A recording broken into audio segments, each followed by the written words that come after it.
Атағы елге көп тараған байдалы шешен қартайған шағында кедейлік басып, жұтаң өмір сүріпті.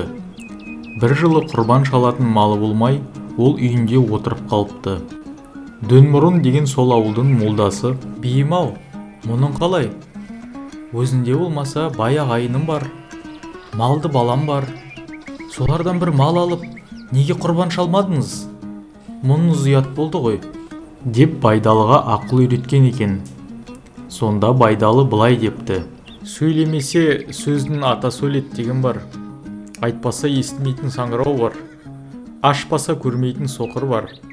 Ағайындағы мал аспандағы мал. Інідегі мал індегі мал.